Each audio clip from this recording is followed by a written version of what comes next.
Okay, so this question, it depends on you and your husband, though. Like, it's your family. You make the choice yourself. Hi guys, welcome to my YouTube channel. If you're new, my name is Cynthia and I film about family, lifestyle, everything in between. Thank you for coming to watch my video. Thank you for clicking that link to watch my video. I really appreciate it. So if you're new here, please subscribe to my channel. Please. I mean now, like, do it now. I'm waiting. Thank you. Yeah, so to my returning subscribers, thank you so much for the support. Like, it's been overwhelming. I'm really grateful for the reposts, for the shares, for the comments, for the likes. Thank you so very much. Yeah, so today I'm going to be answering all your questions. Like, you guys have so much concerns. I'm going to answer all your questions. I've been getting tons of messages from my Telegram, Instagram, on YouTube comment section, a lot of questions, and I've been answering them.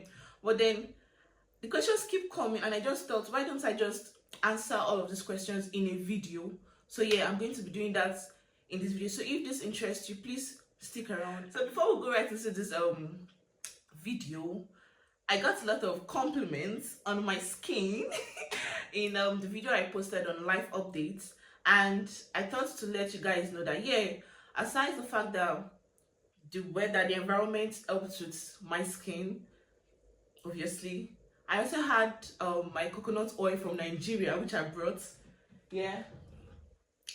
My ingredients, standard organics. I brought a lot of this, so that's what we use, myself and the kids. That's what we use on our skin. That's our cream.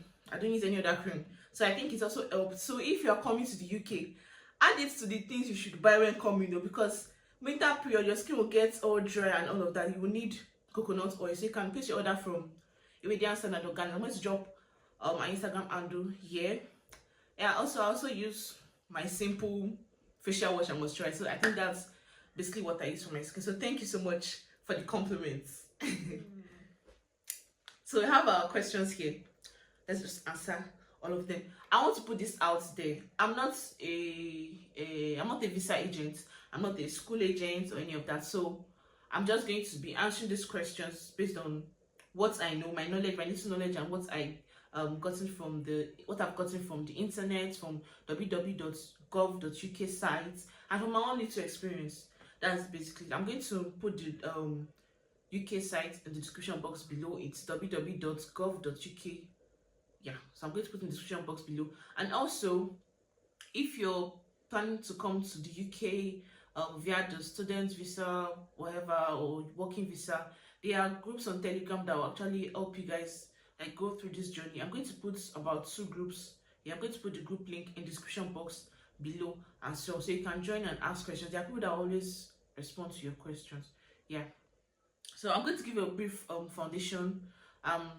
Studying in Swansea University. I came as the student and my husband and 2 kids as the dependents. We came in January. So that's it. Let's answer these questions. I think I have about 12 to 15 questions. Okay, our first question.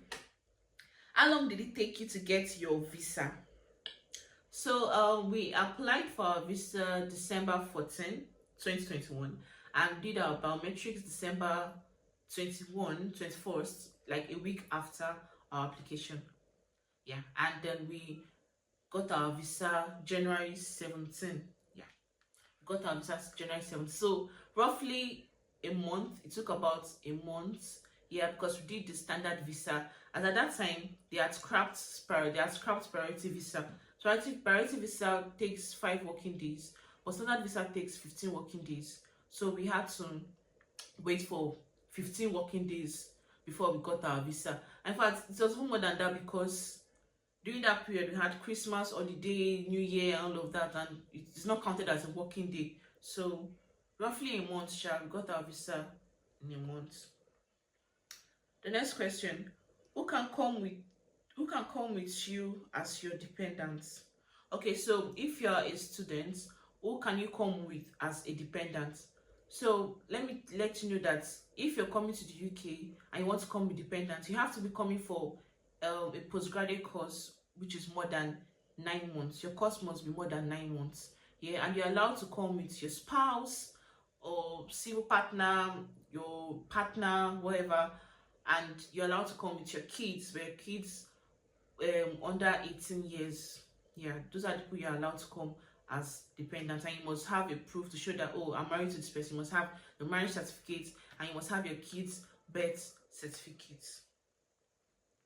The next question: how much is visa fee and IHS?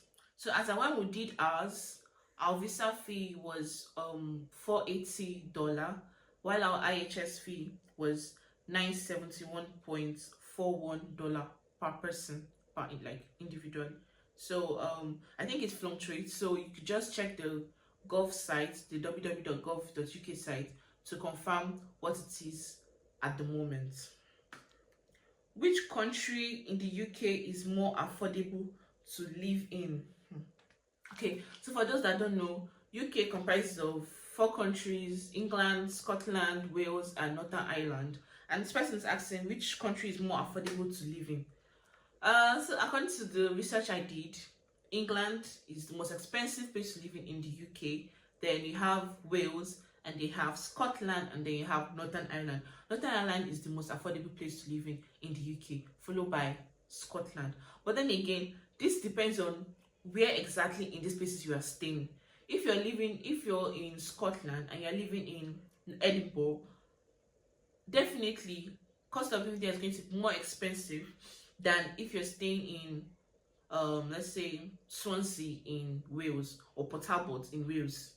Yeah, because Edinburgh is like a city, it's the major city in Scotland. It's definitely more. So it depends on where exactly you are staying in the UK, but generally you have Northern Ireland as cheapest, then Scotland, then as more affordable, then Wales, then England. Oga pata pata. Oga pata pata. Oh. Okay, next question. Where can you search for accommodation, and what's the cost of accommodation like in Swansea? So if you're asking where we search for accommodation, if you want to get the place, you have some sites like we have Zoopla, you have On the Market, you have Rightmove, yeah, and Facebook Markets. But I wouldn't really want to add Facebook Market because there are a lot of scams on Facebook Markets. But some people are lucky to get their houses from Facebook Markets. Yeah, and if you get from Facebook Market, most times say if you even get it directly from the landlord, like you don't have to go through agent and all that, it's going to be cheaper get. But I would say Zoopla. Zoopla is like, that's how we got ours, sha. And cost of accommodation in Swansea. So it depends. Like a room and a parlor, a room and a living room, like a bedroom and a living room, will be about from maybe 350 to about 500, 550.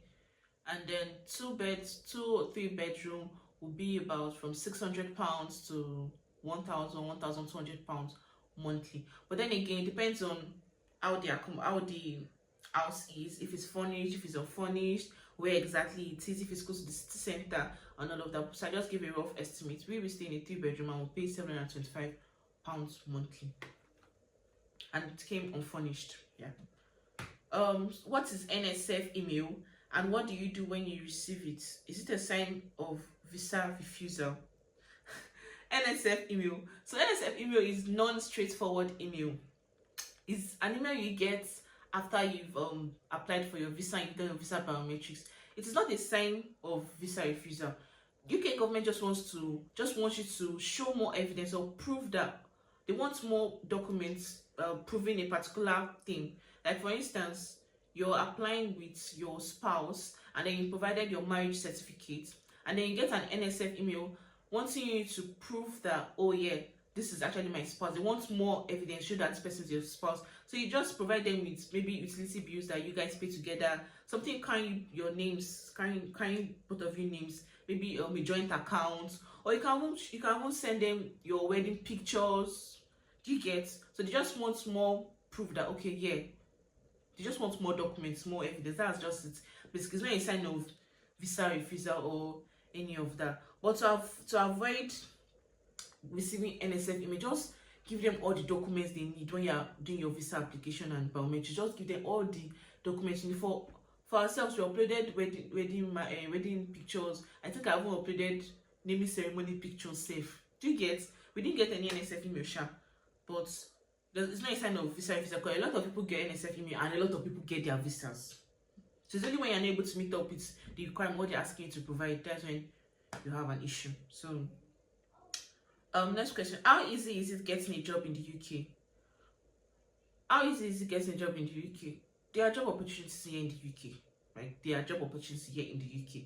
So if you are coming with the mentality of, oh, I want a white collar job, I want to come here and do a white collar job, see, just put that one side, like take it out of your mind for now. Yeah, take that white collar job thing out of your mind for now. So now, okay, you're coming to the UK. It's just that's just it. You will definitely get a job as long as you have put that. Oh, I want to get the white collar job. I want to do. Put that out of your mind. You definitely get a job. There are healthcare jobs. There are hospitality jobs, bar chef, customer care jobs. There are also white collar jobs. In fact, white collar job, healthcare assistants, healthcare is white collar job now. Customer service is white collar jobs. So yeah, there are jobs. Even as a student, you can get any of these jobs. You don't even need BSc certificate, or you must have 10 years of experience. Like Nigeria, I would say, you must have 10 years working experience. And you must be under 21 years, and you must have done NYC. You don't need any of that here. They will definitely train you. Like they will always train. You don't have no issue. There are jobs. You get job. That one is not an issue. As long as you're not lazy. So was your baby entitled to any luggage, and how many kg? Okay, so this person is asking about the luggage I took for my baby when we coming to the UK.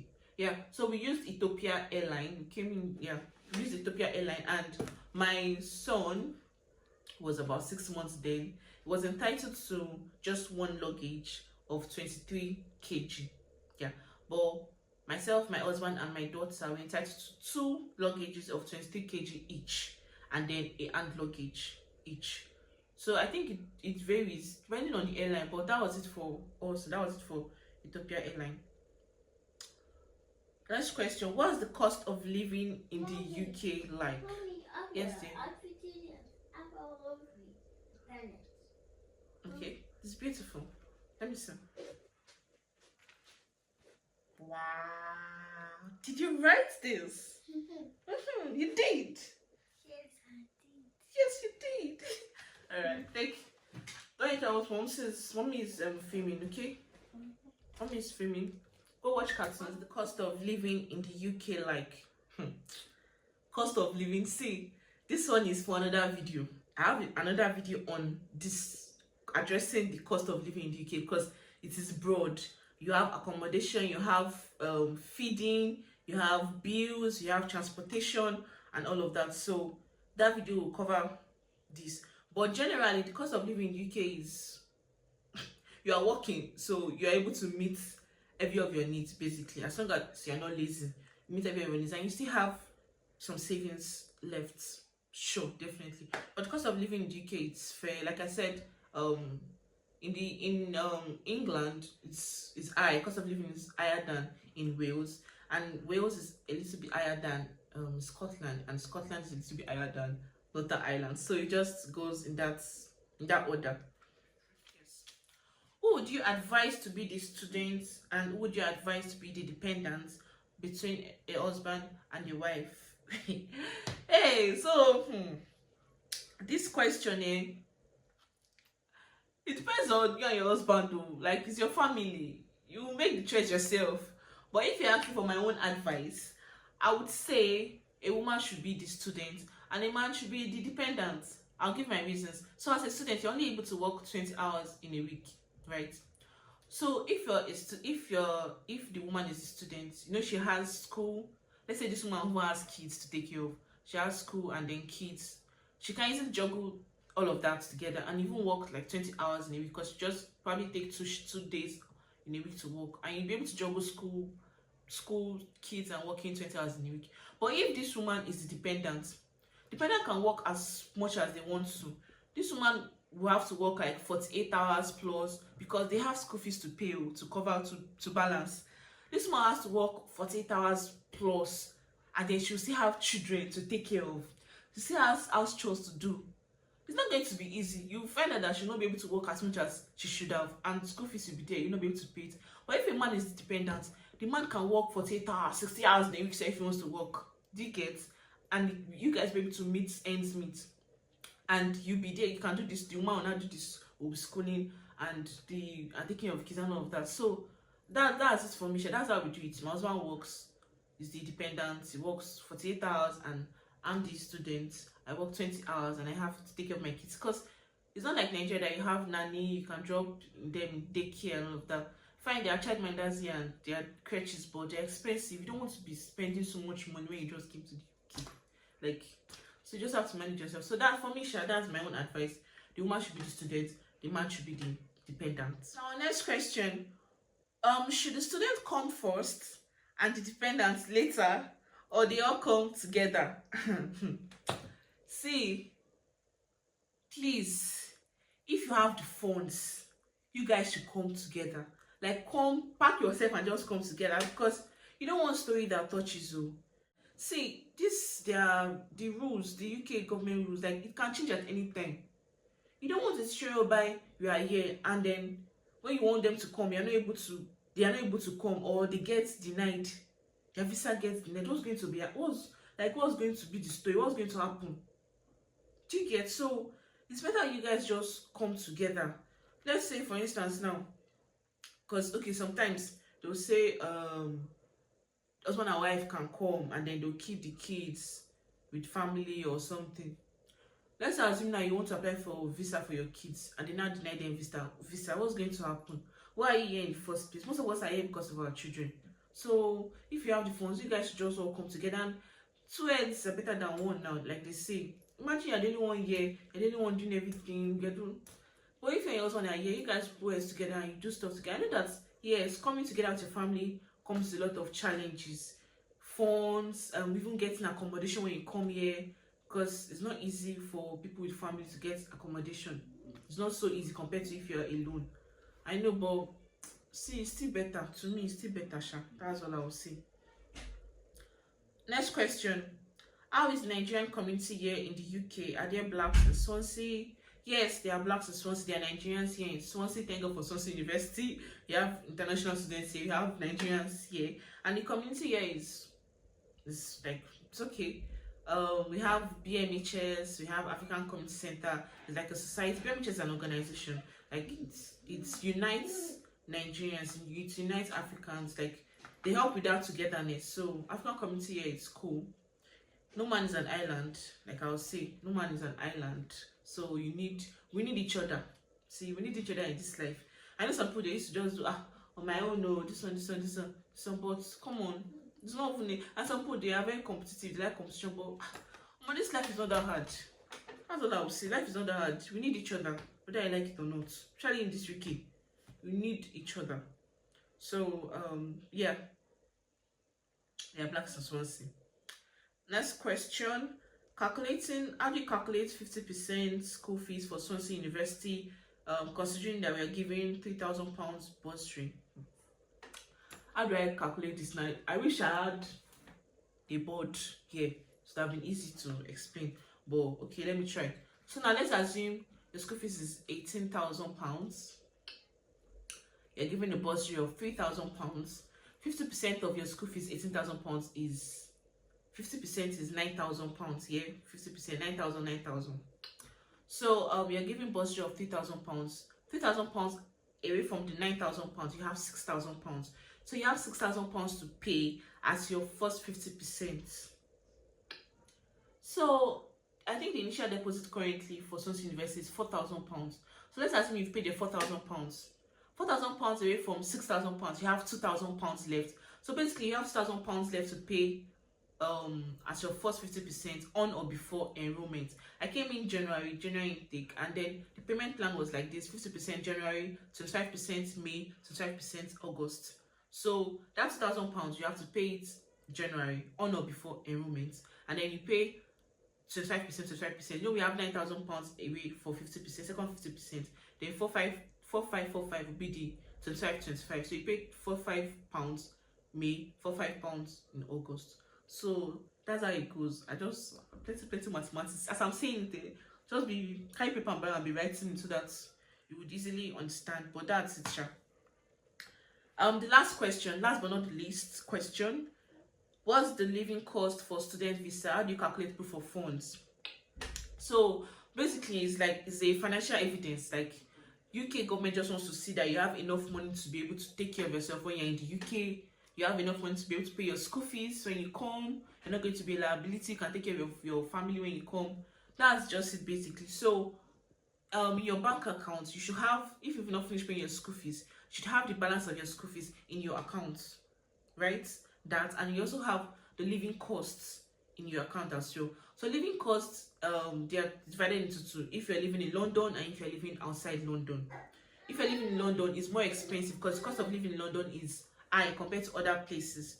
So in London, for the student, you should have £12,006 in your account as your cost of living, because it's going to be for 9 months. It's £1,334 monthly. So for 9 months, it's £12,006. It's only 9 months because I don't know why exactly, but I feel it's because they believe that after 9 months you'd have settled and all of that, you'll be able to take care of yourself. So for if you're staying in London as a student, you need £12,006 in your account. But if you're going to be staying outside London, you need £9,207 in your account. If you're the dependent and you're staying in London, you need £7,605 in your account. And if you're going to be staying outside London as the dependent, you need £6,120 in your account. So that's it. You will see all of this in the Gov site, www.gov.uk. I'm going to drop it. I think I've said it 100 times. I'm going to drop it in the description box below. So guys, that's about this video. I am sure I answered most of your questions. Obviously, there are still some places I didn't touch, which I'm going to do in another video. So if you have more questions for me, put it in the comment section below, and I'm going to compile and address those questions in another video. Thank you guys for watching this video. Please subscribe to my channel if you haven't subscribed. Some of you came to meet me and say, oh, do I need to have a YouTube channel before I can subscribe? No. As long as you have your Gmail account, just log in, put your Gmail address and password and log in and subscribe, please. And then, like I said, like my video and share. I know you have a lot of friends that are trying to move to the UK. Share to them so they can gain 1 or 2 things from my video. I hope this video has been helpful. If it has been helpful, like I said, please give it a thumbs up. Thank you for watching, guys. Bye. See you in my next video.